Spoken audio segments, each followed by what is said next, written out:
उत्तर प्रदेश में योगी आदित्यनाथ सरकार ने सपा बसपा की सरकारों के समय फैलाए रायते से जनता को राहत दिलाने का रास्ता निकाल लिया है। हम बात कर रहे हैं हाउसिंग सेक्टर में फैली अराजकता की। वर्ष 2017 से पहले सपा और उससे पहले बसपा की सरकारों के दौरान नोएडा, ग्रेटर नोएडा और यमुना अथॉरिटी के क्षेत्रों में ढेर सारे हाउसिंग प्रोजेक्ट आए, लेकिन समय के साथ उनमें से अधिकांश ठप हो गए। कुछ में कब्जा मिला तो बिल्डरों की ओर से अथॉरिटी को भुगतान न होने के कारण रजिस्ट्री पर रोक है। पहले मायावती और फिर अखिलेश यादव की सरकारों के दौरान बिल्डरों और अथॉरिटी के अधिकारियों की साठ-गांठ से जमकर भ्रष्टाचार हुआ, जिसका परिणाम आज भी हजारों सामान्य लोग भुगत रहे हैं। वर्ष 2017 में जब योगी आदित्यनाथ सरकार में आए तो उन्होंने बिल्डर माफिया पर नकेल कसना आरंभ कर दिया। अथॉरिटी के भ्रष्ट अफसरों पर भी कार्रवाई हुई।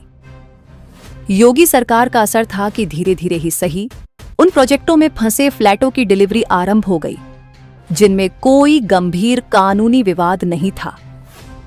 बड़ी संख्या में लोगों को घरों की चाबियां मिली, लेकिन अब योगी सरकार ने एक ही दांव में एक साथ 63,000 लोगों को उनके घर दिलाने और रजिस्ट्री का रास्ता साफ कर दिया है।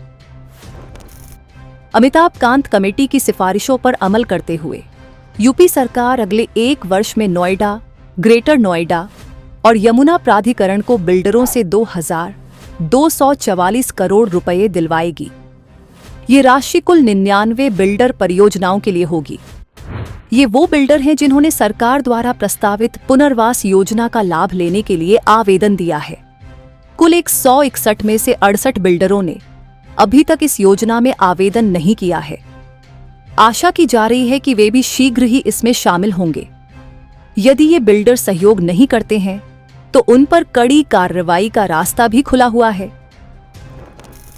योगी आदित्यनाथ ने कहा है कि अब जो बिल्डर बदमाशी करेंगे उनके भूमि आवंटन को रद्द करके खाली पड़े या अधूरे बने फ्लैटों को सरकार जब्त कर लेगी।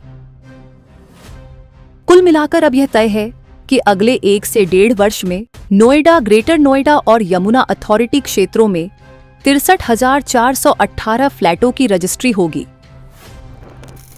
अब जानते हैं कि वो मैजिक फॉर्मूला क्या है जिसके कारण बरसों से उलझे इस विवाद का हल निकल सका है।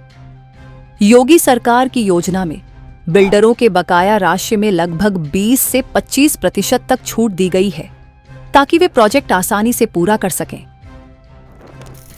नोएडा के प्रॉपर्टी विशेषज्ञों का कहना है कि अब वही बिल्डर बाकी बचे हैं जिन्होंने सपा बसपा जैसे राजनीतिक दल से जुड़े लोगों या आपराधिक तत्वों का पैसा हाउसिंग प्रोजेक्ट में लगाया था।